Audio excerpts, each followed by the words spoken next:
In the tapestry of life, where every thread holds a story, America in black and white emerges as a haven for the voices echoing through the heart of our communities. In this podcast, we wade through the rivers of our collective experiences, celebrating the vibrant hues of change brought forth by the whispers of hope and the roars of action. It's more than just a conversation. It's a journey into the heart of our society, illuminated by the light of those daring to dream and do. Join us, and let your voice be the melody that guides us toward a dawn where every color finds its place in the masterpiece of our shared destiny. Together, let's paint a future brimming with the positives that dwell in our minds and the actions that shape our world. Good evening, ladies and gentlemen, and welcome to another episode of America in Black and White. Tonight, we have a special guest. Our guest is Ms. Dawn Adams, and she is, in every sense of the word, a force. Dawn is the founder and CEO of OHM Publishing Company. This is an independent publishing house. She established in 1998. Nearly 30 years of building, nearly 30 years of believing, nearly 30 years of lifting voices that deserve to be heard. She is a certified life and business coach. She is a two-time International Impact Book Award-winning author, a distinction earned not once but twice in 2025 alone. And of all of that were not enough, she is the host of the Cafe Talk podcast, where she brings the same warmth, honesty, and faith-rooted conviction that defines everything she does. Let's bring our guest to the stage. That is going to be, here we go. Hi, Dawn, how are you? We can't hear you.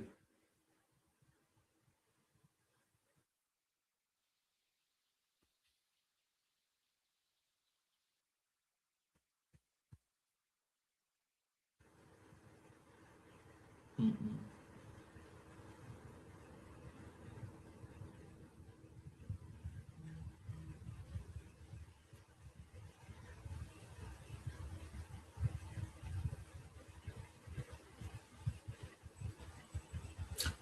Can you see if you can go out and come back in again?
I'd like to say thank you to each and every individual that's on with us. I apologize for the technical difficulties. We will get this straightened out as we're going to have Dawn to actually come back in to the show. I'd like to thank each and every individual that's actually here right now, that's actually watching this show. Can you hear me? Yep, I can hear you now. Okay. I tell you, this technology, we can't live with. I don't know. I'm going to try and live without it soon. It's a lot. I apologize. You check everything, you just can't get it right sometimes. Well, I'd like to welcome you to the show. Is there anything you'd like to say to the audience before we actually get into the show? Just say hi. How's everybody doing out there? Is everybody doing okay? Are you safe? Do you have food to eat? You know, we have to really care about each other these days. And I do my part. You know, I learned from a friend one time. He just used to say, "So how are you today?" He says, I think that we should at least ask and then pause and let the people answer, right? So I trust everyone's doing well today. Yes, and actually, you've already got some support here in the chat. Here's a young lady here. I'll just put this on the screen for you before we get going. Says she's very excited to hear from you. That's on the screen. Can you see it? I can see her. Hi. And this one says that he or she, Striker Pulse, they just arrived. Oh, nice. Hi. And okay, I guess this is when about the technical difficulties. I can tell you that one's my daughter. Okay. And so, so let's get into the show. So, okay. Don, I know when we talked, what we do, what I want to do first, which is what I do with all my shows, is I like to give people the opportunity to learn a little bit about you as we get into the great work that you do.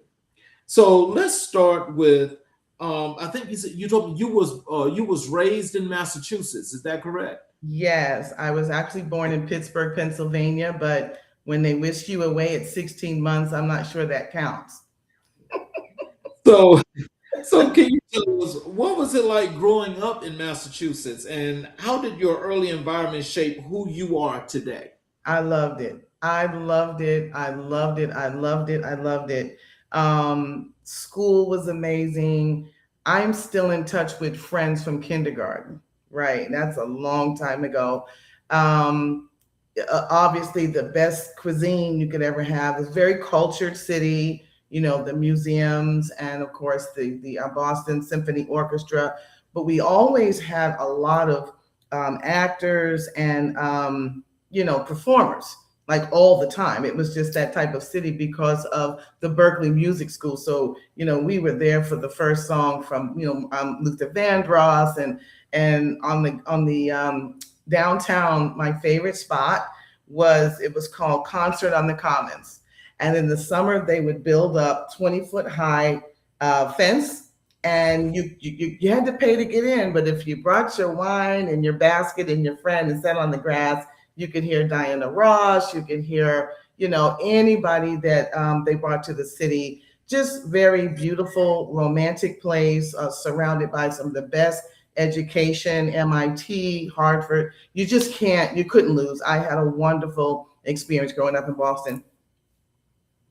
So, growing up, was there a particular moment or experience that first made you realize writing would be your life's calling? Okay, so I would say at the age of 15, my boyfriend at the time had gone away to college, far, far away, and we didn't have cell phones and FaceTime and all that. So I would write letters just to keep him encouraged. And they were 15 pages. Wow. Yes. And so it wasn't, and then I had other friends if they had gone to the service. I always wanted to write something. I always wanted to stay connected and let them know we love you, we care about you, come on back home in one piece.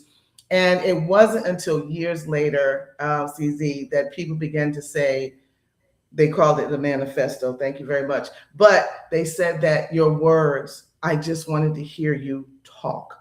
And that's when it resonated that this isn't for me, right? This feedback, this is for people. So I need to continue to motivate that. So, so what does the name Dawn mean to you personally? Does it carry any spiritual or symbolic significance for who you've become? Okay, so that's so funny. You're funny. So dawn, obviously we know, means the beginning of a new day. Well, I put a new twist on it. To me, dawn means it's always something. Always starting something new, known as a master innovator. Our generation, we were superheroes. We were there when there were no emails, and then we're here now with the cloud. And so very, very exciting time in my 20s and 30s, Lotus 1, 2, 3. And I don't know if it was Boston. I don't know if it was the dawning of new technology, but that spirit fell on me. And it's like, even now, I'll be 95 years old and I'm going to always be doing something new. So that's what my name means to me, new beginnings. Oh, you wear many hats. You're an author, you're a publisher, you're a coach, you're a podcast host. Were you always entrepreneurial, or did that spirit just develop over time? No, sirree. I think I was probably trying to sell Pampers at the hospital when I was born.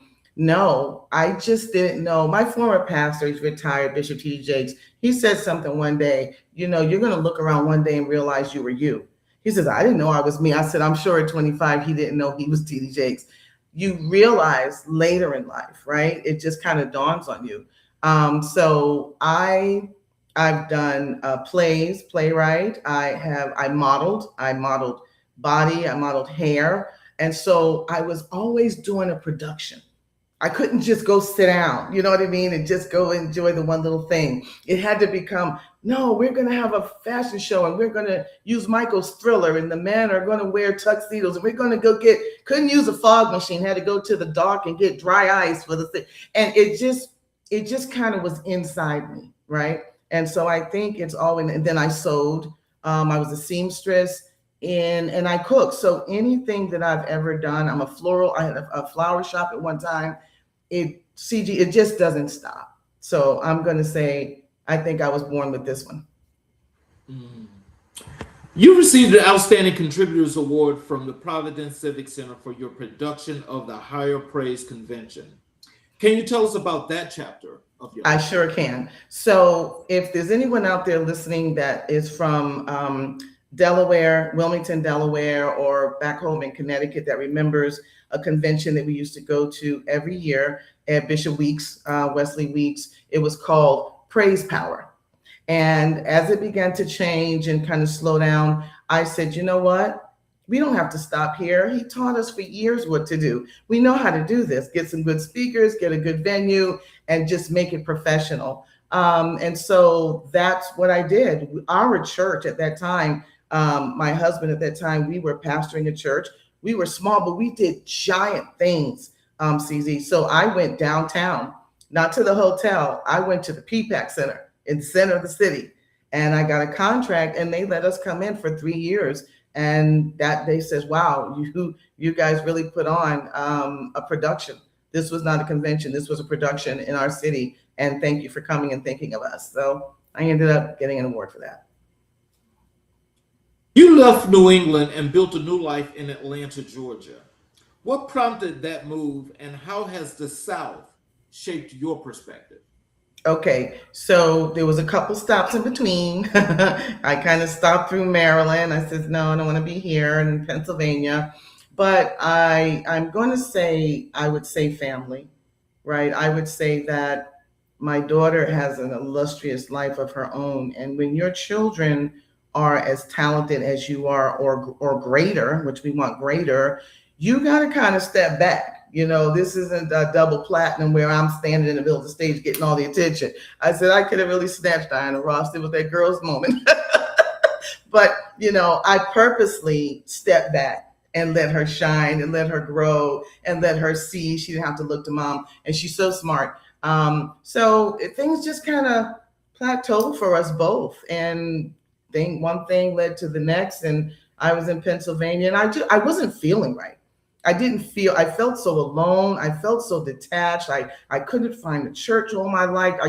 It just wasn't working. And then someone made a suggestion one day that said, well, Christina's, why don't you go to Atlanta? And because I'm a Northerner girl and I'm kind of spoke forth, right?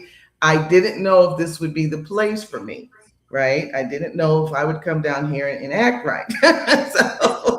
and be nice. And I still think there's a timing factor with that. But yeah, it was that. I came and I love it, CZ. I love Georgia. You can bury my bones here. I love Atlanta and everything that it brings. What is the one thing in Atlanta that stood out most to you that you like most? Okay, this is going to sound silly, but it's the Mercedes-Benz Stadium. Really?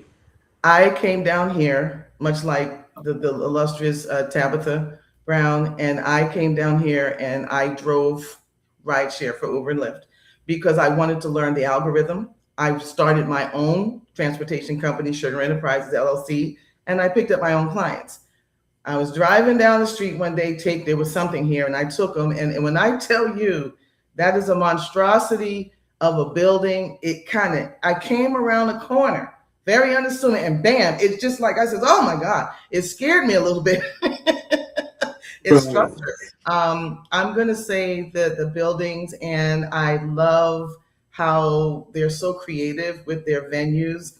I've eaten at restaurants that I swear are lodged in a tree. So, when people say Atlanta's not a real place, it's a real place, but it's real creative. Yeah. So you graduated cum laude with your MBA from Walden University. How did education serve as a foundation for your entrepreneurial journey? Well, okay, so earlier you and we talked about the other two, and some people get tired of hearing all the things I do. The associates in social work, I knew that wasn't for me, but I knew, something has changed, CZ, in my generation, right? And they used to hire people, and you worked for a bean counter and you were just a bean. That was it. They didn't care about your family issues. Your dog died, you got beat up all night. They don't care anything about that. There was one room with the word payroll on it, and you were a number, and that was it. Well, as I got older and I began to listen to some of the anguish, the mental anguish that was going on, I wasn't used to hearing this on the job.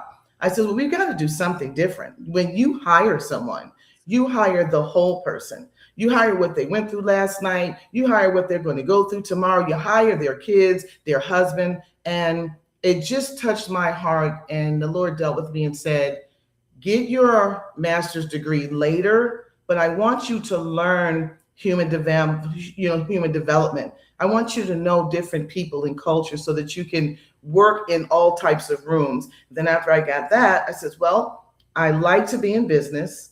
I've done it on my own. I didn't get a bachelor's in business, but I said, I kind of figured it out on my own. So now it's time to master it. And if I were to tell young people anything, do not go from a bachelor's degree right into a master's degree program. It's to master. You don't even know if you're going to like it. Just get your job, get in there, your accounting job, whatever you're going to do, get in there, love it. Then when you love it, you will develop a personal integrity for your clients, for your customers, for the world, to be an expert at what you do. So I consider myself to be an expert at everything that I do because that's the time and effort that I put in. So. What has been the single most defining moment in your personal life that influenced everything else you've done professionally? Okay, it's all going to pull together. I would have to say when I worked as a young girl at 18, I started working in Boston, Massachusetts. And it's just nothing like it. A young African-American girl that had the best of all worlds, working with millionaires and billionaires that just loved me and encouraged me. And I'll never forget. So, not having a father at home and that old story that I don't get into, but it's the truth. Anyhow, young people need someone. A girl needs her father. She needs a father. And I just can remember David Enton and his boss. And on every job I ever had, they always saw something in me and pulled me to the side and said, you need to go to school. You need to do this. You need to do that. So it's just that Bostonian way. Like, we just like to stay on point and on top, professional wise. But also, I think that parenting is a profession. And when I had my daughter, it all stopped. It can't. All of the foolishness came to a screeching halt because she kept looking at me. See, I'm like, where does she keep? She kept, from the womb, they walked her across the room, and I'm like, what is she looking at? The eyes I came out with her eyes open. I said, oh no, this one right here. Let me get my life right. Stop the foolishness. Because she's learning already to watch her mom. And not too long after that, I gave my life to Christ. So thank God for the timing. I said she didn't have to know the foolishness, but I would say that she would say everything that she is, everything that she has learned, and everything that she knows. She says, I only remember you in a suit and a briefcase, Mom. Everything that I am in business is because of you. So I tied those two things together because I think that they're both equally important, and they do cross reference. If you could go back and speak to your younger self in Boston, what would you tell her? Tell him yes. Okay.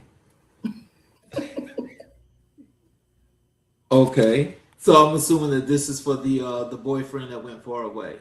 Tell him yes. Mm-hmm. And this is actually the first time that I've ever come out and said that. And it's for so many reasons. When God has a purpose in your life and you misalign with it, you misalign with it. And sometimes it was a blessing. You get afraid, you don't know what to do. And we're good friends now. We don't see each other, but I always remember asking myself why I didn't say yes. And it just comes down to fear. So young people, don't ignore. Go get some older people and sit down and talk with them and make the right decisions. And I would say that would be the biggest one for me. That was my best friend.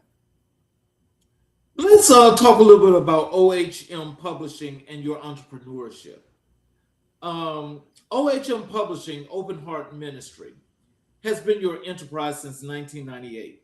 Take us back to the beginning. What inspired you to start your own publishing company 30 years ago? Well, once again, same period of time. I had just given my life to Christ and my heart had changed. You know, the Bible says that God will take your stony heart and make it a heart of flesh.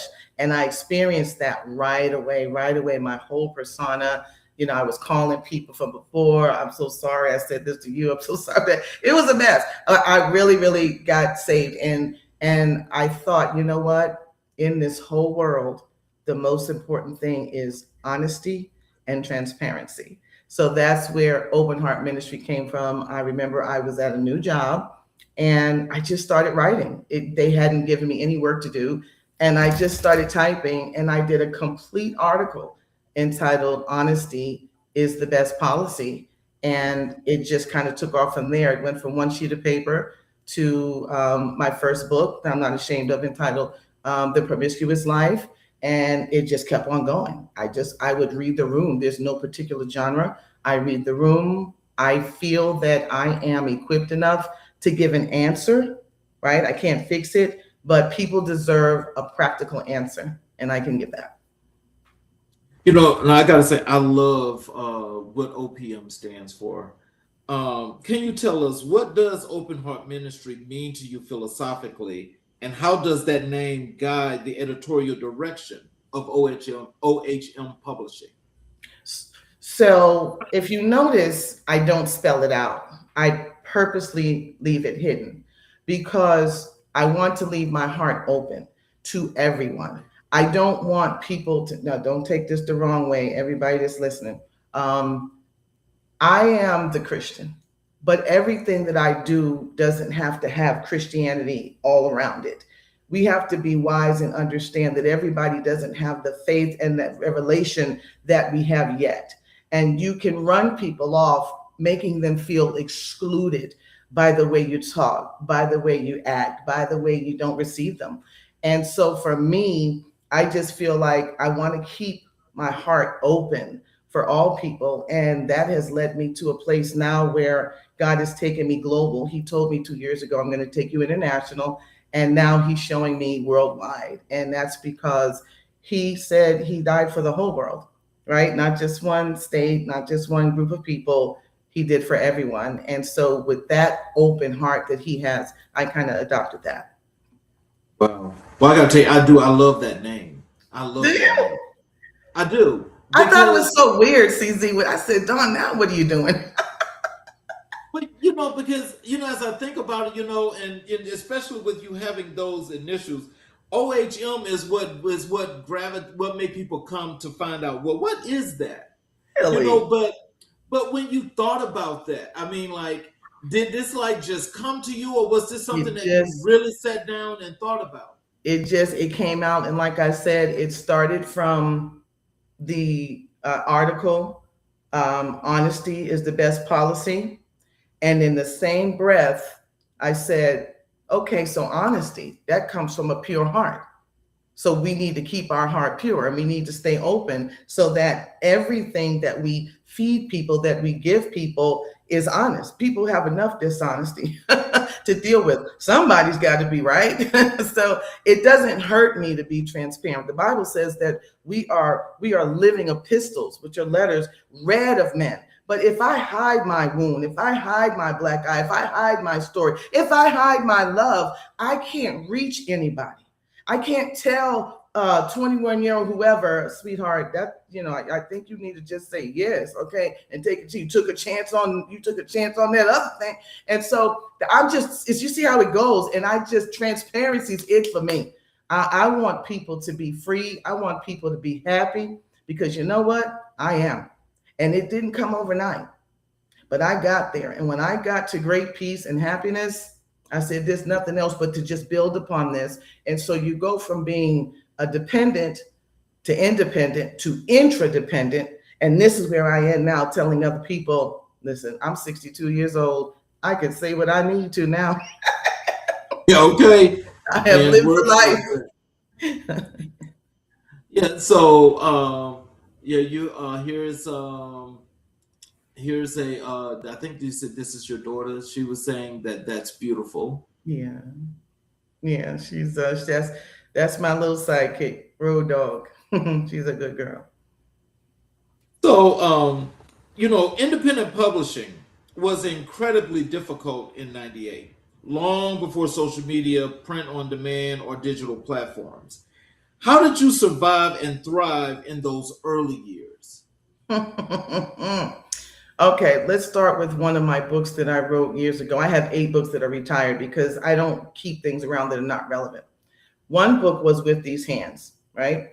And I was studying the Bible, avid, front to back. I started from Revelations and went backwards. And that was unique because I wanted to focus on what was relevant. But I actually did it myself. I do everything myself. I am the do-it-yourself queen. I'm going to fix it. My running joke is Rome wasn't built in a day because they didn't ask me. I am going to figure it out. And anyone that knows me says, she's not lying about that. So, see, my first book on a brother's typewriter. I typed so fast, I had to sit back and let the keys catch up. But I was determined to finish that book. I had to learn. We have all this fancy stuff now in Word. We didn't have. I had to flip those pages. I had to figure out, I had to manually center the page numbers. And this was my favorite part. I figured out if I wanted 100 books, I had to create 50 sets on 2 sets on 1 page. I would go to Staples. They would copy 50, cut them in half. That's 100 books now. But I didn't want anything I say I'm going to do is going to be an excellence. I didn't want it stitched. I didn't want it hole punched. I didn't want any of that. So I said, I want my book to be perfect bound. I found a company called 48 Hours Print, and they said, if you ship us your book cover and your content, we will perfect bind it for you and send it back. Well, that wasn't good enough. I didn't want my cover to be dry cardstock. I researched Epson. At that time, they had a piece of paper that was cardstock on one side and glossy on the other. I said, bingo, that's the one. I still to this day do all my own books. I do my book covers. I do everything myself. I don't pay a dime to create this book. I just pay to order the author copy. And once I did that, they would copy 100 covers because we got 100 books now. Boom, boom, boom in a box off. They came back to me perfect bound, and I sold out every time. And just in this moment to give a special shout out to Beulah Heights First Pentecostal Church. My pastor at the time was Theodore L. Brooks Sr. He was the one that told me I was an artist. I was walking out the sanctuary one day and he called my name over the sanctuary and said, hey, Dawn, how much is it costing you to get these 100 books? Oh, about $110. He said, Natalie, she was the secretary at that time, write Sister Dawn a check for $110. He told the congregation at that time that this sister here is an artist by rights and support her. And no matter where I went with my books from that day forward, if I set the table up and I wrote the book, they knew they were going to get OHM. They knew they were going to get transparency, and they knew that they were going to get a rational answer for the issue for the day. And I would sell out. So it was a lot of manual work, Cece. It was a lot, but it was always worth it.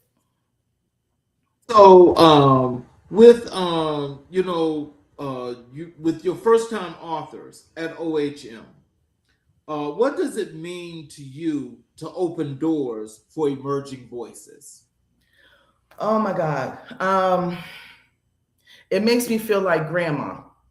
These are babies. These are our babies. So this is my baby. This baby is going to create other babies, which makes me the grandmother. I recently went to a book signing and I met a woman, I'm not mentioning any names, but she was an older lady that had a wonderful book in her. And the Lord touched my heart and said, help her. And right now she has her book, first time in her life, on Barnes and Noble. And it felt just like being a grandmother to pass the baby. So when your children have their baby, they give it to you because you're proud, but you've got to give it back to them, right? So to be able to tell people this, everyone has a story to tell. Everyone has a story that deserves to be told and to be heard. And when you believe that, you'll just start writing. And where I am now, I'm teaching new authors how to also be self-publishers. Stop making excuses. Stop worrying about New York. Stop worrying about New York and just get started. Start your own publishing company. Get out here. I am on Barnes and Noble. They have a system that is absolutely free for authors. All you have to do is just upload and print. They will send you one author copy.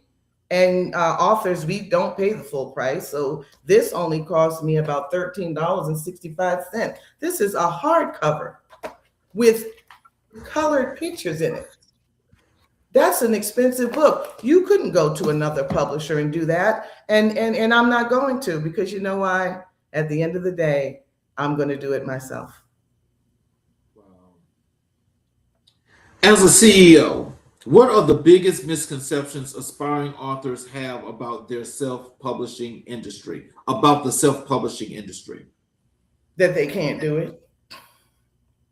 That they can't, I don't know what else to say, that they can't do it. Can't's not in my vocabulary. I hear it come up first. They don't think they're worth it. They don't think their story's worth it. And so I got to start here. I can't even go here. I have to start here with some of them and get them to understand you are worth it, your story's worth it, and you can do it. And if you sit with me an hour a month, I can show you how. Doesn't take anything away from me. I think that process is what I think a lot of people think are like really is so detailed that they probably won't get the concept, is what I'm thinking. Because I think to be an independent artist, I think is the way to go. And I'm sure that that's probably what you tell your clients. But when they actually come to you and they want to learn the process, how do you really get them mentally focused and ready for that process? I don't. I push them in the pool, CZ. I don't. I don't have time for that. I say, pull out your laptop, open it up, log into your Gmail account, create an email that has your name, .author in it, and let's get moving. That's it. I push them in the pool. I don't give them a chance. I say, just start writing. Just start writing. It doesn't matter. The titles will come later. Just start. I can help you with the titles. But honestly, a lot of them, once I push them in the pool, they swim, because no one's trying to die. And no one's trying to deal with me telling them every day that you can do it and you're going to do it because you need to do it. Because this is not about us.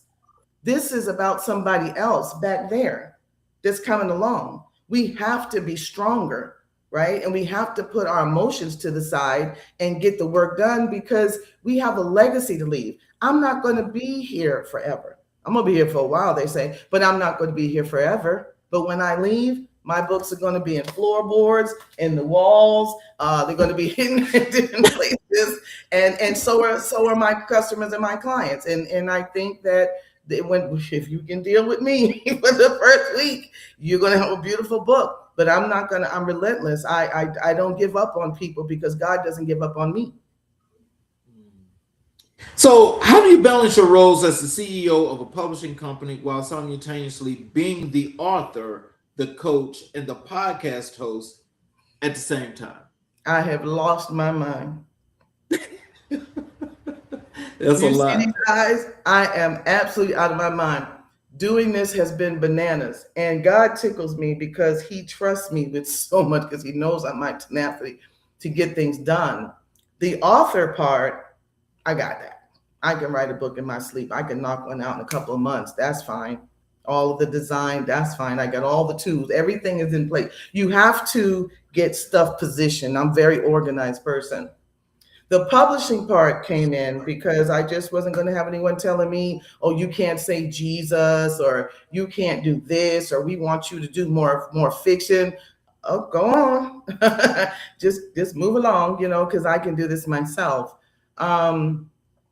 It just seems like you said earlier, did it happen on me? Was it inside? I just think I don't know what I was doing.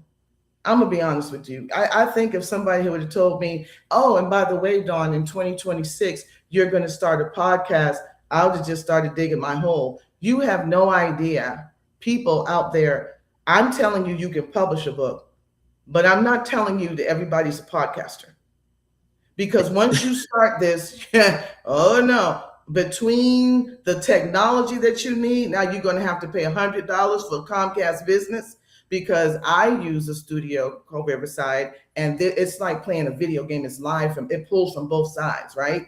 And it drains your energy, your internet, right? And so we stream everything. I'm sitting there one day, and all of a sudden my guests, their voice starts going down. I had to find out in the middle of a session that my devices were struggling. The numbers should be 500 and 300. They were like 68 and 46. I was barely getting any juice to do anything. So I had to do some fancy footwork. And once again, your presentations, if you go look on my Facebook, you'll see the work that I do. You'll see the thumbnails that I create. I create those in Canva. You have to just keep moving, never stop learning, and never question why you're doing something. Just nix the questions. Just keep walking. And one day, everything is going to fall in place. Everything is going to make sense to you. And once you get all of that stabilized, now you can tell somebody else. God told Peter, when thou art converted. Our problem is we try to run out and be teachers of things that we haven't perfected. And so that's pretty much it. I think it all kind of fell in place. And then when I realized I've reached this place of stability, I felt that I could now uphold someone else. OHM has helped you publish over 10 books. What does your editorial process look like from raw idea to finished manuscript? Okay, once again, I've lost my mind. Now, you're not going to believe this, people, whoever's listening. I have never had an editor. Wow. Since 1998. You know why? Because I was one of the baddest secretaries in Boston. I was one of the baddest things on heels back then. And so and I was very good in English. So I look at a book like a letter. And when you go to college, who's editing your papers? No one edited mine. Hundreds of pages. You had to do APA citation. Oh God. And so you don't lose that. You apply that. That's a talent to go to college and be able to edit your own papers. So guess what? This is an interesting paper. I edit. I do not have now with this book here. I will say I got a little distracted the last 3 or 4 months, and so my daughter stepped in and she'll read it. She loves reading. And she looked at it and she said, Mom, she said, look at this one again. And when I did, I shut everything out. I shut everything down and I looked at it again. And so now this is the finished product. But yeah, my editorial process, you have to read backwards. We were taught back in the day to read a letter backwards to catch errors. You have to know punctuation. That's important. It has to flow. And as I talk to you later tonight, I had a habit of run on. So I'd have to go back and say, oh, you did not have to just say all of that. Just get to the point. So you have to know a lot to do it properly. Yeah, and then we've got, 365 does well. They have a good spelling and grammar system that works for me. You gotta use it all. So what business tools and resources do you find indispensable as an independent publisher in today's markets? Well, I'm not going to leave out SEO. I'm just going to say you can do all this, and you can do it yourself if you want to, but it'll just be you, yourself, and you sitting in the room reading your own book. So as much as I still like to use my natural intelligence, I'm just old school that way. But I appreciate AI for book cover ideas. I'll just go type it in. I don't use theirs, but I'll say, okay, that's interesting. And I jump over in Canva and design my own. So I'm going to say the beautiful world of social media that I didn't want to ever do, but you cannot have a successful business without people. You can forget it. You just can't. And so I don't chase followers. I'm getting them little by little, like every day, one or two. I went offline for 12 years. So what do you think? I probably would have had as many as you, but for personal reasons, God led me to come off of Facebook, and I was off for 12 years. And when I started writing 2 years ago, I have 3 books recently: Art of Online Dating and Joyful Noise, Changing the Lyrics of Your Past. When I wrote those, he says, all right, young lady, it's time to come out incognito. It's time to get back. And I really have to say, it's been cool just keeping in touch. People from kindergarten found me, when I came back on, and they were telling me all these things about myself. I was a little advocate. I said, why? He says, oh yeah, if anything went wrong in school, I was 12. They said you would go say something and they would do something about it. So just that connection with people, going that far back in my past, being able to be in touch, tell people happy birthday, but more importantly, to see the love and support for what I'm trying to do right now with my Finding America Again tour. I would say just the most special thing right now. You've appeared at Barnes & Noble and international conferences, including the Global Women Power Summit in Paris. How has your platform grown, and what does that growth mean to you? My platform has expanded, where, like we said earlier, it's now involving more than me. It's involving people. The International Impact Book Awards, they were my beginnings. They were the ones that gave me that trophy right there, for not just one book, but 2. I submitted 2 because I'm a numbers person. So I thought it would increase my odds of winning, but I ended up getting both. But I would say, come on, that was last July. Wrote the 2 books, got the awards, got the trophy, and a year later, I'm a podcaster. And I'm getting ready. I might as well go ahead and tell it. I talked with them yesterday. You all will see it. I'm getting ready to start acting and filmmaking classes next month with a well-known actor. I can't say his name yet. I could, but I don't want to yet. Just for ruin the surprise. When did this happen? How did this happen? Why did this happen? Who even imagines? And I said, me acting. And then I thought about it. I said, yeah, you can do it. But really, it's more for film. I have a book that I thought it was a book, Ishmael and Isaac, Family Reunion, Turning Broken Homes into Blended Families. But it's really the script turned out to be a modernization for what I call Christian and Islamic fusion. I believe that there's going to be a coming together of those 2 groups of people. And this story is a beautiful story of 2 young boys, brothers that were separated and against their will, that missed each other dearly and loved each other still, and they found each other on a college campus. And that's just a little bit of the story. Oh, I got to ask you something about that, because in today's time, that's really interesting, and that's an interesting storyline in itself. How would you think that Christians and Islamic people or religions would actually, how do you think they would come together? What did you think about that made you come up with that? It's going to be love. See, let me make this very clear. I make things today. People like to say, oh, this and oh, that. How would you have felt, okay, when you grew up and someone said, that's your half brother, but he can't come to nothing. And by the way, when he was little, his mother and they were asked to go on up the road. That would make me feel sometimes. I mean, we have to just be honest about the true story. You got to know the story. It's right there in the Old Testament. I'm not mad about it. But what I'm not going to do, I'm not going to act like that they're not my half brother. I'm not going to sit up here and try to act like that they don't belong to Abraham. I'm not getting ready to do that one and get in trouble with God. God said in his word, I have sheep that are not of this fold. And one thing about me, Mr. CZ King, I ain't scared of nothing. I don't care about what people think about other people. I know that God loved me when I was a wretch, and I would have some kind of a nerve to go around here pointing my finger and judging people and not liking someone because we're not all the same. Don't you think God knew what he was doing? We got all kinds of fruit. So why everybody had to be the same? Why did humans have to all be the same? That is not what's going to happen. What I love about God, though, he lets us do our thing. He lets us say our stuff.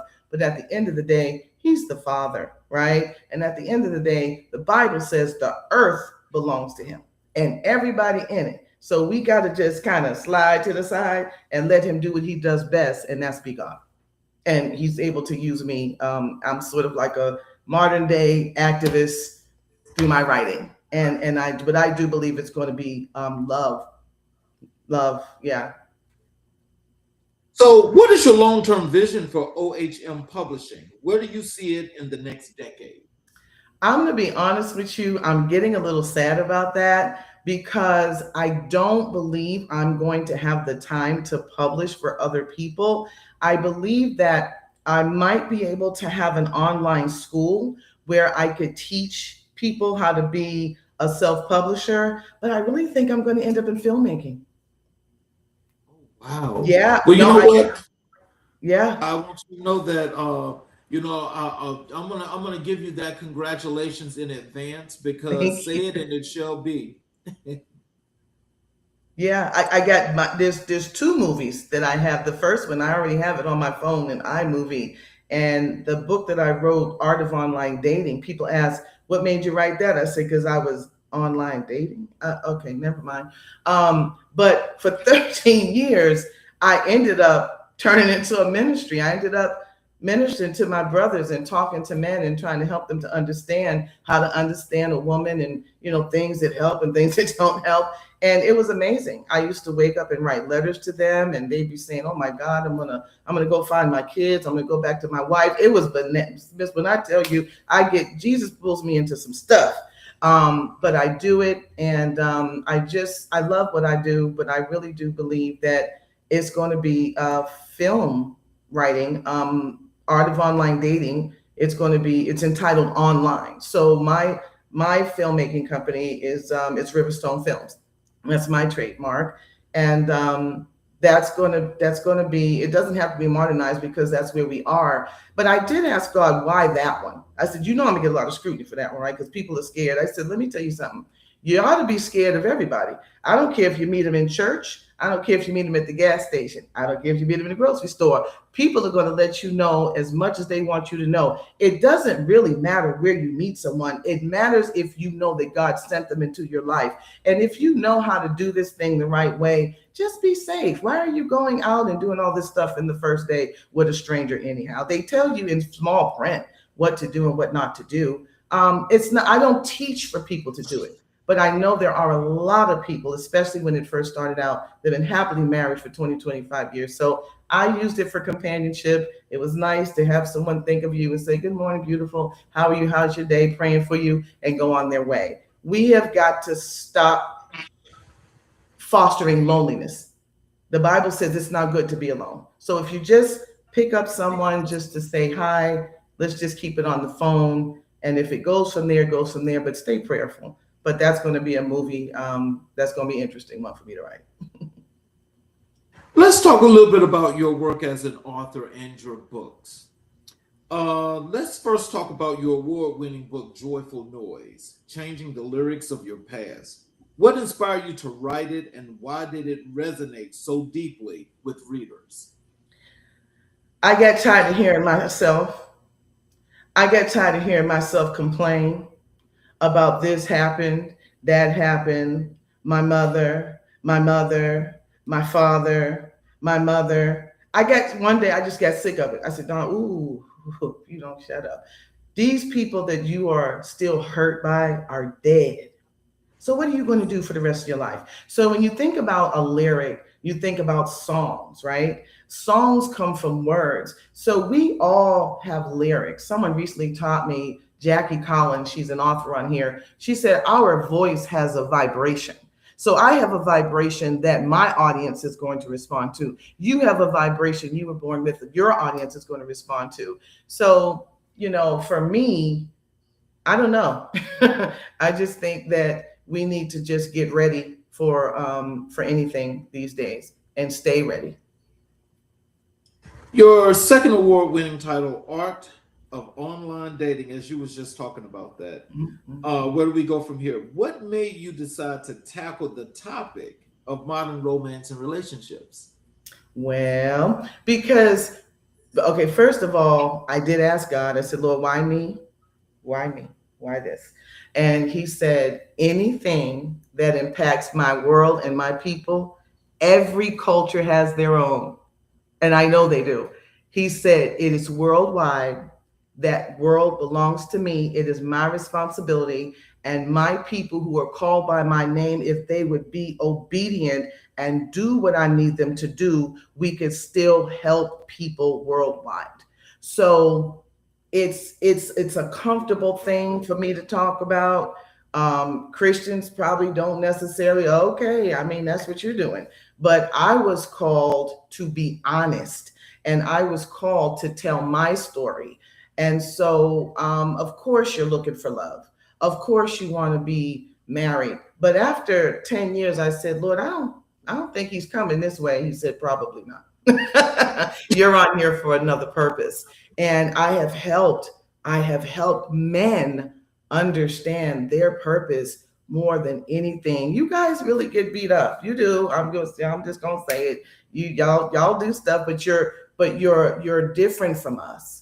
We're women, right? You're a man. You're not emotional like we are, And sometimes it just takes a woman that has had experience to be able to be kind enough and still bring that cup of tea. And I bring that servitude thing, like a geisha girl. I don't know where that came from, but I've always been that way. From a young girl, 15 years old, I would cook meals for my boyfriend. He would drop that basketball. Man, where you going? Okay, dinner. And so you got to acknowledge that we all have a purpose, and we have to give each other space to be those people. And I am very comfortable loving everyone. I'm comfortable talking to men. I'm comfortable talking to children because I believe that I'm holistic enough to get through to them, right? And to show enough love to impact them. And that's what this award is. It tickled me when it says it was the international impact. And that's exactly what has been happening internationally. If you can see it on my Facebook, I have people from all over the world. So, I gotta say, I think when you write that book like the one you were tackling with the online dating, I gotta say that takes a skilled writer to write in that genre, because when you mentioned Jackie Collins, that's what she does. and I've got a couple of her books. I've read some of her books, and I know that the story, once you get into the story, you can't put the book down. Have you gotten any of those kind of remarks for feedback from your readers as to how that book was for them? Both, yes, both books came out at the same time. So I have one of my friends, she read it and she said, I I said, I never ask what people think because I think that you make people uncomfortable. You don't have to like my book. I'm going to write what I need to write. If you don't like my book and didn't get nothing out of it, thank you. Thank you for your support, for your patronage. You're just not my audience. That's what my pastor would say. He says, if you don't like to think, then I'm not the church for you. But I remember hearing people say, I just couldn't put it down. I said, so that's a good hook. I just couldn't put it down. And there was another person. I actually had flown up to support my daughter at an event in Boston, and they bought it up there. But on their way back home, I was surprised because this was a guy. And he said, oh, no, I have my book on the airplane. But my most favorite story. Oh, no, you got to hear this one. The most favorite story, and I can't name, there was a gentleman that he actually confiscated it from his girlfriend at the time. He was so intrigued with it, he snuck and took my friend's book.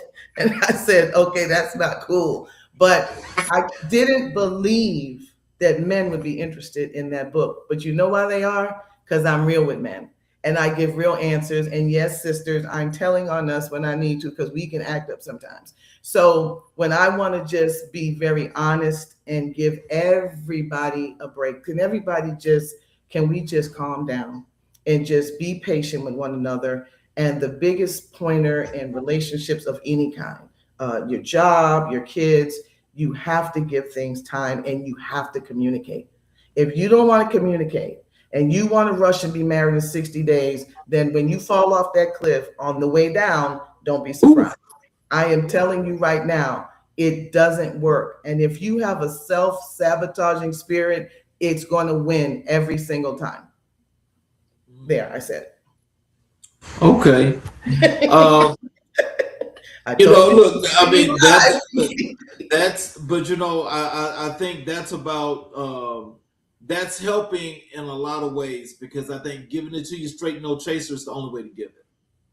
And I just think that's a very great philosophy. But I want to ask you about your new book that was released here in 26, Finding America Again. It's closer. Yeah. It's closer than we think. Yes. Tell us about what America needs to find. What America needs to find its way back to, and what inspired this timely work.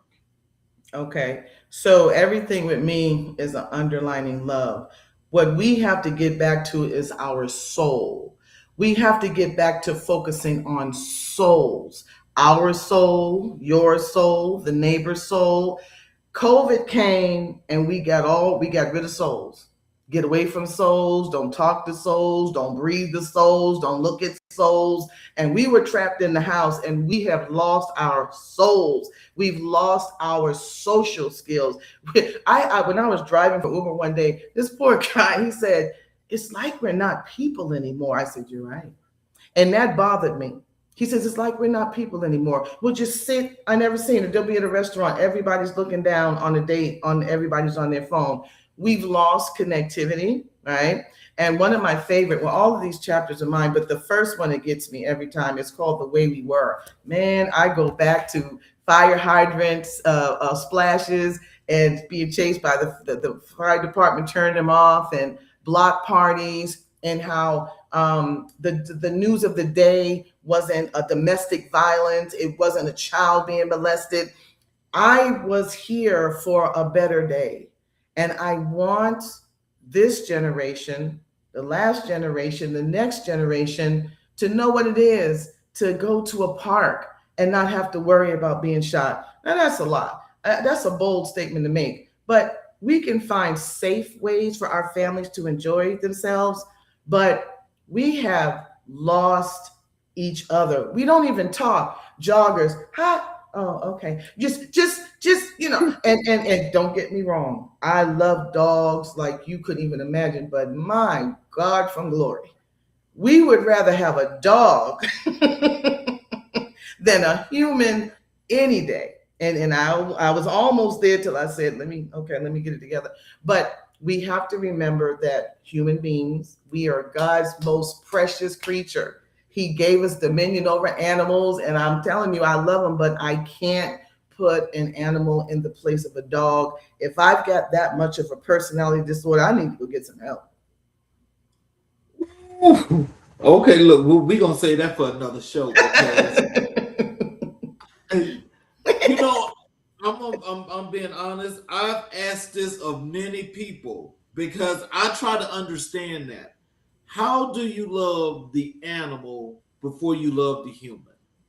So I'm going to explain this to you. This is why I said you have to balance it. Animals are innocent. They're more innocent than children because children are humans. They're going to grow up, their development, they're going to develop. An animal, I'm telling you, I had one. They bring an unconditional love that we all can benefit from. But shame on us that we can't get that as humans. Shame, shame, shame. So people said, I'm not going to be alone and I'm not going to be stressed out with you. So I'm going to go down to the kennel and I'm going to get me some kind of doodle and I'm going to dress it up and treat it like a baby and kiss it all over and take it on trips because I can't get along with a human. I can't get a human to stay. I can't get a human to call me and to care anymore. But we're going to do something about that. But we've got to stop worrying about communities. Let people do their thing. If this is what you're doing, you do. If I want to come to it, I'll welcome myself. I don't have to be invited anywhere, if you could tell. I'm going to show up and I'm going to have me a fabulous time. I'm going to eat the food and I'm going to love everyone and then I'm going to go home. That's what I mean by you have to balance it. You have to put the work in and you have to just tell yourself that God created us to love one another. And I'm not sure that we're doing it quite right. Not everybody, but the numbers are escalating. You can see it in the divorce rate. You see it in the domestic violence. Like every day I'm reading some story about someone's husband killed them. Like, you married me and then you killed me. Okay, I'm someone help me understand that. So there's a lot of work to do, but I think it starts with just a little act of kindness. Take the old lady down the street a plate of food, give her a ride. You see her struggling on her, I don't know, CZ, I don't know. So you describe your writing as combining personal experience with extensive research. Tell us, how do you strike that balance between the personal and the academic in your work? So the academic came first. That's what struck me when it came to people. There was a woman, she's a case manager. She became famous. Her name is Deosha Hay, but to the queen. She became so famous with relationship building that she couldn't do her job anymore. She had to come around to the mental health centers and talk to us. We have to understand that there's a lot of different cultures in this world. And what she shared with us is that the school systems didn't understand parts of the Asian culture. There's something that they have called cupping. And when their kids are sick and it has somebody with a flame and a cup, and I'm not getting into that, but it leaves a little bit of a brown spot. Well, the school system saw this and thought it was abuse. Okay, number one problem, that's what you get for thinking.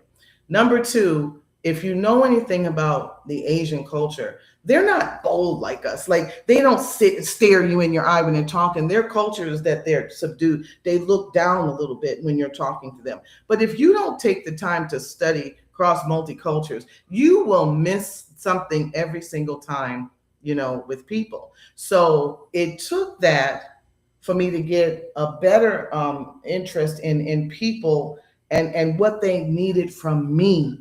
So when I got saved, I studied the Bible. I used to shut in the church 3 days, fast 3 days, put my baby with daycare, and I was serious about this. But I had a Sunday school book, and it was on Solomon, King Solomon, and I didn't read it yet.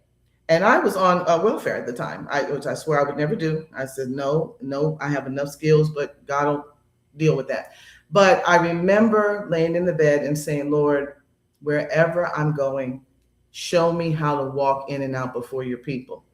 It was then that I said, it's one thing to learn about others, but you got to know yourself. And I began to work on me, and it's taken decades. Absolutely. As some people didn't know me from back in the day, I didn't hold it and fold it. I had no idea what that concept was. I wasn't born with inhibition. I was not. I had to pray for it.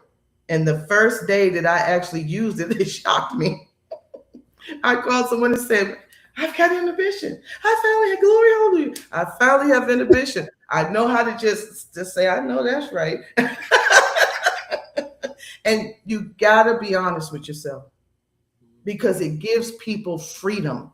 When people don't understand, just know we all have a crazy. We ain't even gonna leave me in that chair. There's something wrong with all of us. But you have to, like my pastor said, you gotta know you're crazy. And you have to be patient with other people's crazy. And you have to figure out how to fit, but don't stay there. Yes. Don't make an excuse. Well, this is the way about them. Your mama ain't here right now to rescue you, because if you do that one more time, so we have to self-assess. The Bible says, examine yourself. Stop worrying about everybody else all the time. Get you right. Peter, again, when thou art converted, then you can go and strengthen the brethren. But if you try to do that and you're not ready, it's going to be like the sons of Sceva. They're going to rip you apart.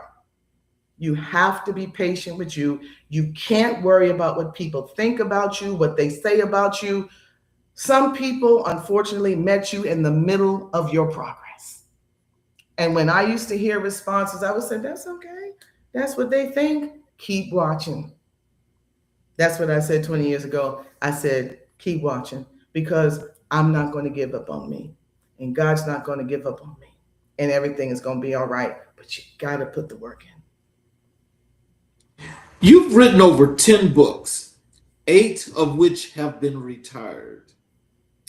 What does it mean to retire a book, and why is that an important decision for an author? No one wants to hear it anymore. You look around. At that time, I was in a certain area. And when I went in the building, I would see something. I would just read the room and I go, oh, okay. They either never understood, or they don't understand the concept of God's love. We say, I love you. Yeah. God said, yeah, whatever. You say you love me, but you can't love your brother and sister that you can see. You ain't seen me yet. I'm invisible to you. Who are you trying to fool, right? Who are you trying to fool? You can't fool him, and you definitely can't fool me. So I just wanted to help. I'm just being honest with you. I would go home and write. I wrote books called Forgive, Next, and I just wanted to help. I had the time to study, extensive study and research and fasting and praying. I had the time to do it. And I told myself, well, since I have the time to do it, I'm going to use this season in my life to get some real documentation, make it quick. My books were like 57 pages. People would buy them from church in the morning and be done by night service. That made me feel good, because number one, they were intrigued. It kept them interested. They got the message, and it didn't take them all day. So I'm never doing a novel. Y'all can forget that. Never say never. Dawn Adams is never doing a novel. There's no reason for that. Who has to sit and read something about my life all summer long? So I would have to say I've always been inspired by people, because I want everybody to know that God loves them and that they're helped. I don't care who you are and what your situation is. There is help. There is help for you. And it's up to people like me, writers, speakers, to tell people that perpetually until they believe it. And that's what I think my books did. They were very simple, very to the point, and And they're not as simple today, but they're still to the point. You provide biblically based resolutions to inner conflicts throughout your books. How does faith inform your work, and how do you reach readers across different faith backgrounds? Okay, so back to the everybody belongs to God. We're not all going to be the same. The foundation is love. But I know people sometimes you'll hear in church say hallelujah because that's the highest praise. Hallelujah is not the highest praise. When you say, God, I believe you, is the highest praise, because without faith, it's impossible to please him. So we have to get this word right. We can't just, the Bible is not a Daniel Steele novel, right? It's a living word. And from Emmanuel's veins, it will always be a living word. The blood is always going to be applied to it. And if you don't believe it, you don't have to. But you can't stop me, because without faith, it's impossible.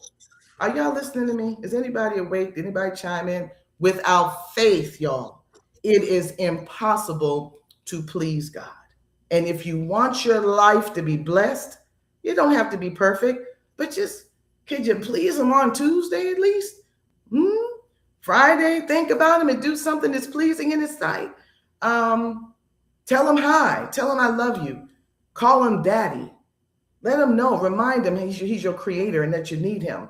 That's it. I sing him songs. I can't sing. Ooh, y'all could never want to hear me do it. But in my secret closet, I sing to my Father. I sing to my daddy. And because the Bible said I can. He says, sing unto the Lord a new song, for he has done marvelous things. Make a joyful noise unto the Lord, all the earth. All the earth sing praises. That's the last scripture in that book. So when I know God doesn't like murmuring, he doesn't like complaining, he doesn't like hate, he doesn't like variance in families, I said, then that's not pleasing to him. For me to still be talking about something that happened when I was 15 and 18 and 21 and my mother couldn't do this and she didn't do that. Oh, shut up, Dawn. People are tired. I told people, I said, you know that you've told that story so many times. When people see your name on this phone, they go, oh. Not today. I don't want to hear the story again today. And so I said, let me free my people who love me, and let me change my lyrics. And when I wrote this book, CZ, I cried all the way through it, because all I talked about was the good memories and Christmas and the things me and my mother did. And there was no more pain on the inside. And I cried at the end. I said, I didn't write this book to sell it. I wrote it to be healed and to be free so that people can tolerate me. You know something?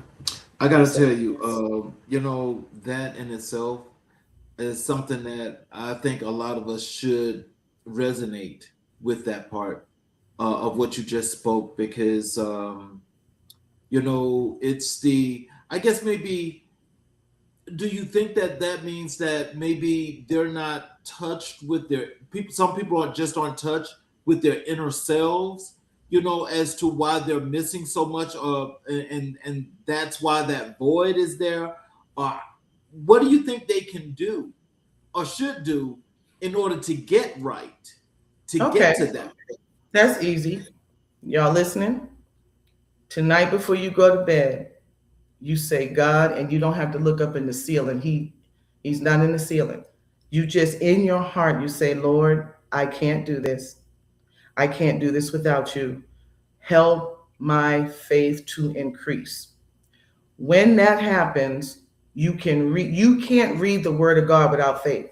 Please don't. It's no sense. Absolutely none. You're wasting time. Ask him first to increase your faith, right? Something on the inside of you will make you hungry to feed that faith, that word, right? You get in there and you will find, like a smorgasbord, all sorts of things. Unforgiveness. He told us to forgive one another 490 times a day. I promise you, you're not going to be around me to aggravate me 490 times in one day. But in the event we're lost on an island, and you do, I'm going to be crossing off. That's 360. Okay, what you going to do next? He means what he says, and he's extreme because he knows that unforgiveness, it creates a root of bitterness on the inside of us. It, like a plant, the roots, you can't see it. You can't see unforgiveness, not until you're plucked, not until you're triggered, and then you're like, oh, they're still mad about that. Please let that go. It's not healthy, and this is where a lot of our health problems are coming from. Just that internal, just let it go, man. Like, what is the problem? Go on with your life. Go do something else. The Bible also says, as much as life within you, live peaceably with all men. I say your out clause is this: as much as life within you. If you don't get along with someone, you don't have to be with that person. You love them from afar. You feed them anyhow, and you go on your way. I'm making it sound simple because this is crucial to me. It is time for us to act like adults because guess what? Our children are watching. Like I told you, mine from the womb, looking at me all day long. Our children are watching. And so we can't seem to nip this thing in the bud because we won't change as adults. You received remarkable testimonies from readers, including a professional mover who was so moved by Joyful Noise that he said, it just touched my heart. What does reader impact like that mean to you? Well, it almost got him in trouble. I said, where were you sneaking on my... I was outside. He was supposed to be putting myself together. I said, how do you know I have books? You were on my shelf. And it was so funny. But I said, well, that's one for the books right there. The moving guy was on my shelf looking at my books. But he bought two for two of them. And I was paying him for an extra service. And he said, nah. He said, let's just wash it. Let's barter. I'll take your books. You don't pay me anything. And he actually called back and he said to me that Joyful Noise just really touched his heart. That's impact. It doesn't, he didn't have to relate. People don't have to relate to us for us to impact them. Maya Angelou said one thing. No, she said a lot of things. But one thing that she said is people may not remember what you said.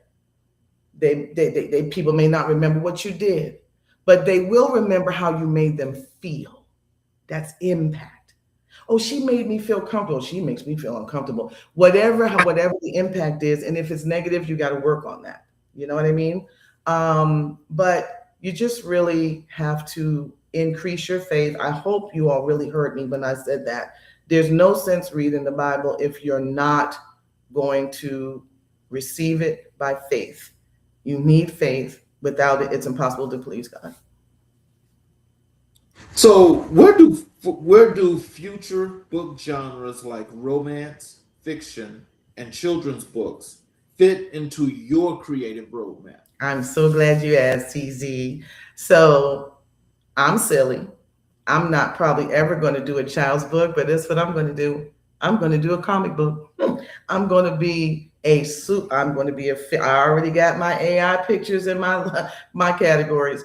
I'm in my gallery. I'm going to have a line of online comics books because I came up with Archie and Jughead and Veronica and Betty. So you're going to always get a lot of who I was as a child. But this superhero, you got to see one of them. I can see her now. She's got all this armor on and she's absolutely gorgeous. This hair's flying, but she's got a vacuum cleaner.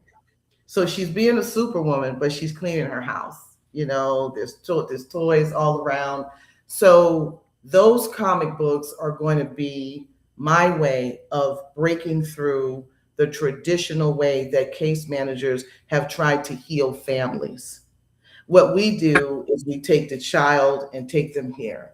We take the woman and put her there. And the man, and the church does this too. I say we all sit in the same room and learn together. So I figured a comic book would be something that they would all read from front to end, right? And hopefully get some impact and get some answers. So yeah, I'm heading towards comic books. So what advice would you give the first-time author who has a story burning inside them but is afraid to put it on paper? Okay. You can't do anything afraid. So the first thing you need to do is ask yourself, why are you afraid? Are you, more importantly, who are you afraid of? Do you know that most of our stories, they include other people? And there are some people that have family members that you better not tell that story. Do you remember that? What happens in this house? What happens in this house? So you got that whole generation, they're not writing that story if it was to save their life. I said, but if the person's no longer here, I said, this is what I'm trying to tell you. Let me teach you.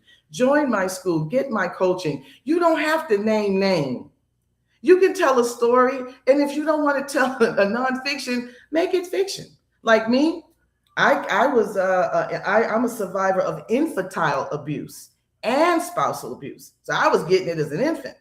But once I grew up and worked through all of that, I said, I think I might do one book entitled Me, Myself, and Ice Cream. Now, Me, Myself, and Irene was a book and a movie, but I want to do Me, Myself, and Ice Cream because there was such a strong authoritative rule in my house.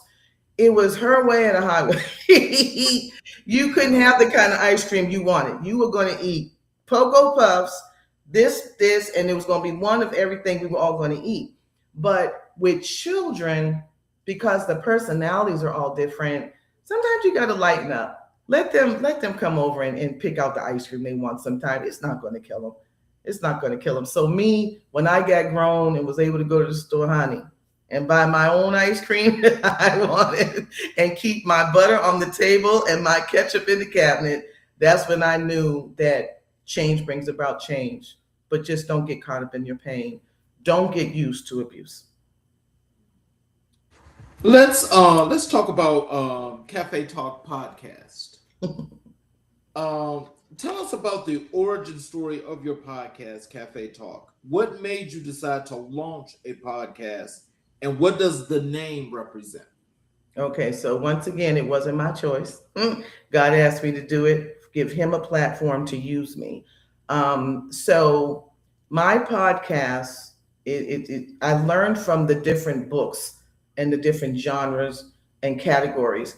Podcasts are the same. Everybody, please don't try to copy somebody else's podcast. Your podcast is supposed to represent who you are, right? And so I like good, real, transparent stories that impact. And if you went back and watched every last one of my episodes, they were great, real, true stories that impact people. I get good responses to them. Cafe Talk. Okay, so cafe, let's think about it. A cafe is a quiet place. It's a calming place.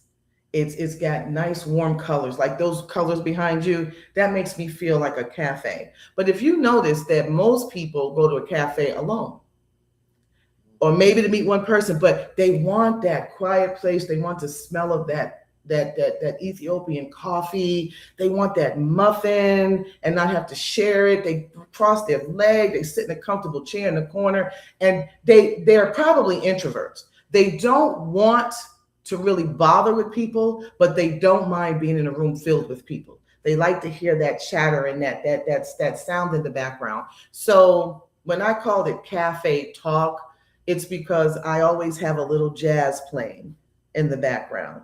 And see how you got your cup? I don't want people starchy. Bring your cuppy, bring your tea, bring your muffin. You can take a bite while we're talking. Come on, let's keep it real. Let's have some fun with this. But it's also real talk, right? And I'm unique. I am growing towards live, but I don't know which segments. I don't think they're going to all be live. I think I'm going to pick maybe one Sunday out of the month where I go live. I just want to see it work for me because I'm so used to pre-recordings. And like I say, I used to go back and listen to them and say, oh no. So the podcast for me is not for me. It's for the audience. So the people that come on my podcast, their story has to line up. right? It has to be, there's usually stories that overcome, right? I'm not a grief counselor, so I'm not good. No, I'm not good with someone that's still hurt. It's terrible. But people know me. I just said, I mean, can you get over it? Like, what's going on? But that's because I changed. That once was me. But once you come out of something, you can't really go back. So I know when books and stories align and the information, like I've got mental health counselors that have come on. There's a woman that she wrote a book that talks about working too hard, and she almost lost her life. She almost died. She almost died, working so hard, working for money, trying to be so perfect. And these are real things that are going on. There are 45-year-old beautiful Black queens since I've been here, news reporters. Oh, she died of a heart attack. Died of a heart attack. We're dying too young because we're living lifestyles that are out of our reach, and we're killing ourselves over lifestyle and money. And I don't know, keeping up with the Joneses. I haven't met them yet, right? But we really have to start taking, I would say, better care of ourselves and focus on the things that are most important. And I mean, it's just, I could go on, but that's what Cafe Talk is. It's, I hear a story, I read a book.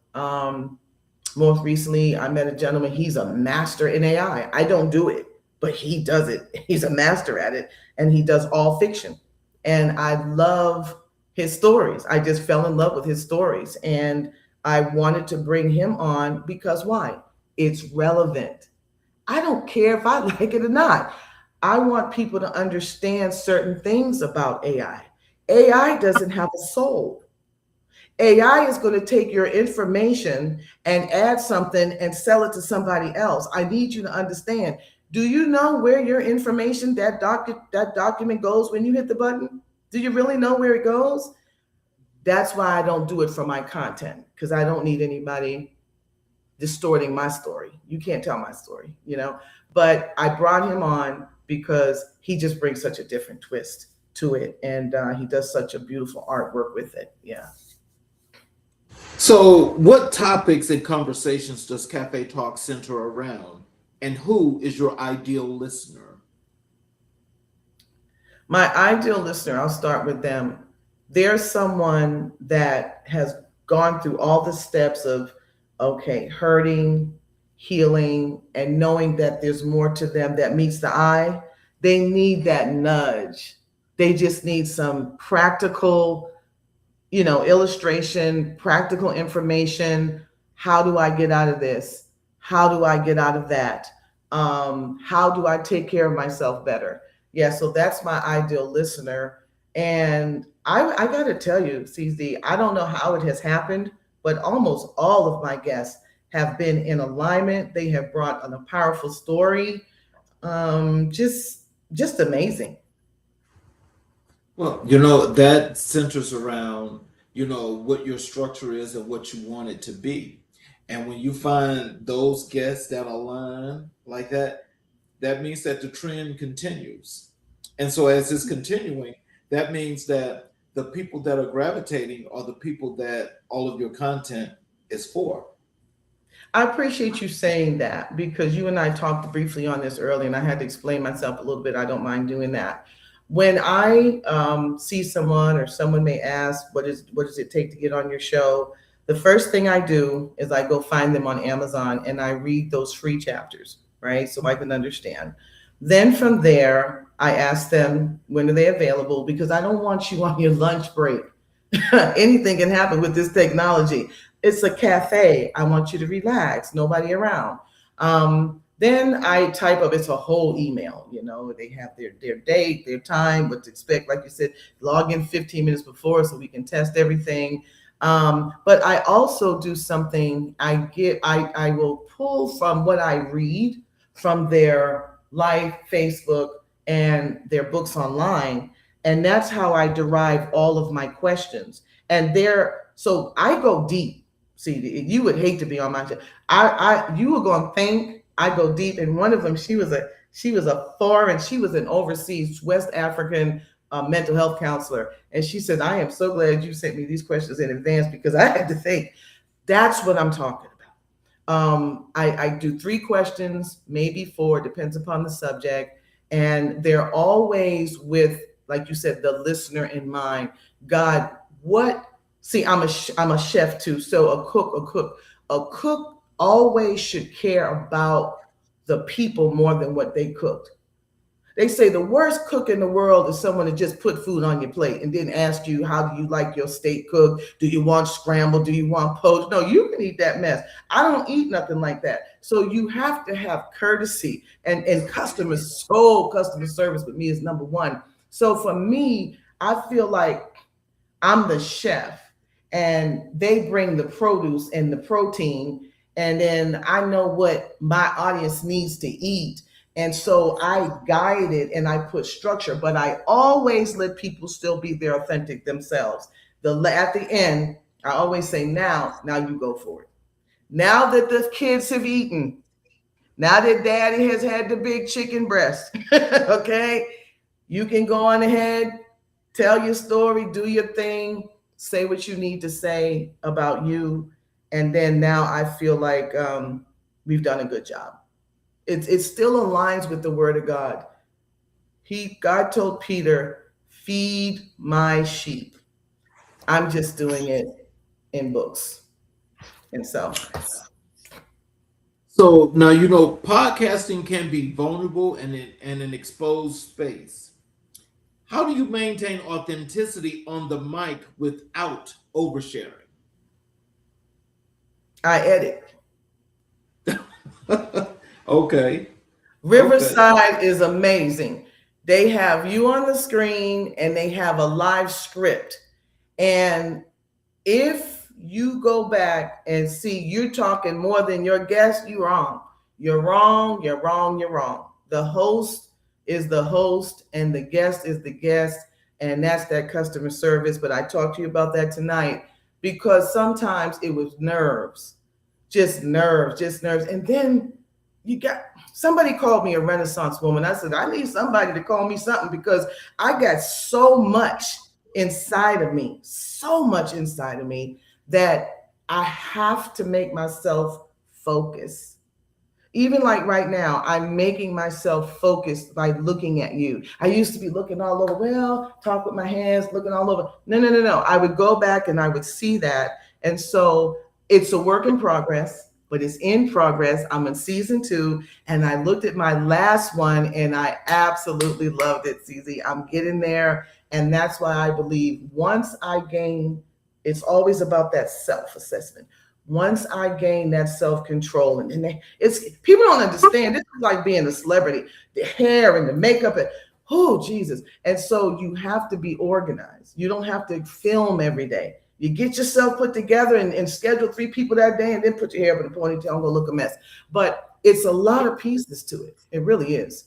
You can do it, but you really got to be, you got to be determined because you don't want to start a good thing and then finish and then not finish it. Well, the final question for you, I'll make sure I'm very careful of your time. I'm sorry we've gone a little bit over. Final question for you. You've shared that distractions almost derailed your destiny without giving too much away for listeners who haven't tuned in. What was the nature of those distractions and how did you overcome them? Okay, I hope y'all are ready for this. My distraction, in the short story of it, I know my father loved me. That's a sitcom jingle. Okay. I know my father loved me, but he couldn't. He wasn't allowed to. He wasn't allowed to be with me and love me directly. I felt that in my life, his absence. So I looked for love in all the wrong places. I misunderstood me wanting a dad and just wanting that male voice to tell you something to do or not to do. I mixed that up too much with relationship. So I spent a lot of time looking for love in the wrong places. And I guess that's why God said, enough, enough. this girl is about to get some love. And I remember one thing that he said to me, and I know that's what my problem was. He said to me, if you would chase after me like you chased after men, I'll blow your mind. Mm. Oh, wow. Mm, mm. Yes, he did. And today my mind is indeed blown. And it doesn't mean I don't love and don't want to love again and I don't want, but what it means is that that's some big shoes to fill. Yes, it is. It's Yes, it is. that's going to be some big shoes to fill. But God said to me, He doesn't desire that I be alone. I said, well, you're going to have to drop him out of parachute and hit me on the head walking down Powers Ferry Road because I have a peace that this world didn't give to me. And I used to hear older women say, girl, I wish I would get married again. And I said, well, I'm glad that I reached that contentment, but I still don't believe that it's good for us to be alone. Right. And so I'm going to take advantage of these next couple of years and focus on my books, hopefully get this, book turned into a film, get myself situated. And then I'm looking to be swept off my feet and taken to Greece and Sydney, Australia and Japan, and just have a good time traveling the rest of my days with someone that I love. So, with us coming to the end here, what are some words of wisdom and encouragement you'd like to leave for our audience? Tell them how to connect with you via your social media, your website, how to get your books, all of those good things. Okay, so I'm on Facebook under Dawn Adams. I do have a couple different ones because I didn't know what I was doing in the beginning, so I got too many accounts out there. But you'll know the one that has the most amount of followers. It's not a whole lot right now, and it's going to be the one that looks like me now. You'll see my face. My books are www.booksbydawn. I try to keep it simple. My name is Dawn, like the dishwasher liquid. Booksbydawn.com.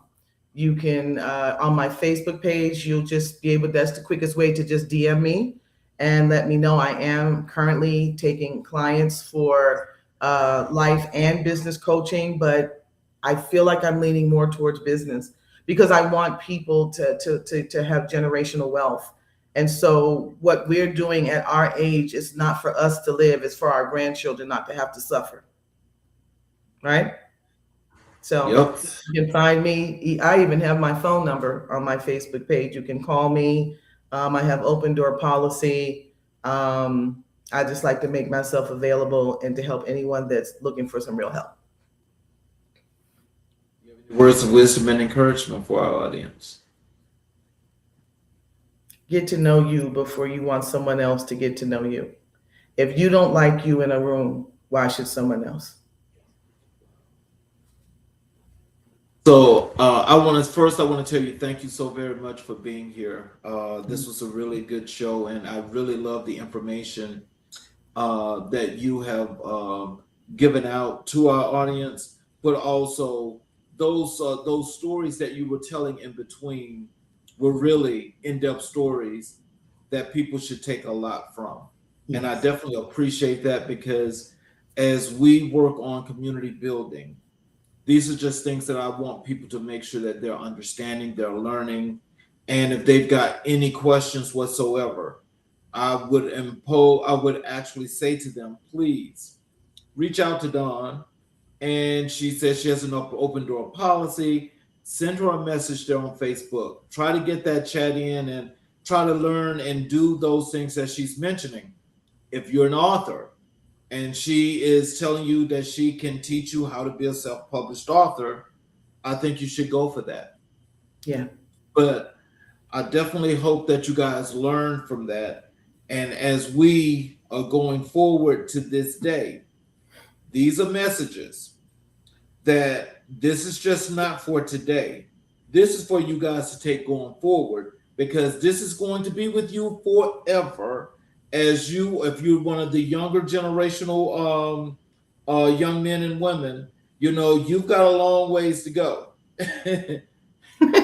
I mean, I'm already past the mid stage. So for us to shoot this wisdom to you is for you to get, for you to keep, and for you to use. That's the whole premise. But you know something, CZ, the joke's gonna be on you if you live to be 110, because I'm seeing an awful lot of it. So I'm living like I'm living like how they used to turn the meter in the car back. I feel like God has turned. I feel like I'm going backwards, spiritually and mentally and even physically. But just one more thing that I wanted to say to people: there's a lot of lonely people out there. Just know that God fills all space and time. You may not see him, but he's an omnipresent God, which means he's everywhere. He's right here. He's right there with you. But if you haven't had a human being tell you that they love you and mean it, I want you to believe this. I love you. I want you to feel loved. And I don't want you to ever think you're not worth love. I love you. If nobody else told you that, Dawn told you that. You can take that to the bank. So, in closing, for all of you guys that are watching on all 8 of our channels, in particular our YouTube channels, if any of you guys have not yet subscribed and enabled all notifications, I ask if you would please subscribe, enable all notifications, where each and every time we have a live show, you will be notified and you just click and watch. You will also be able to go back to any of our channels to watch all of our recordings and learn the valuable information that each and every guest has put out for you to get those different nuggets to use to not just make yourself better, but those around you, and for you to help to continuously to build your community. I want to thank you all for being with us tonight. You guys have a great evening. We will be back tomorrow for another great show of America in Black and White, 6 p.m. Eastern Standard Time. I am your host, Charles King. You guys have a great evening, and we will see you tomorrow night.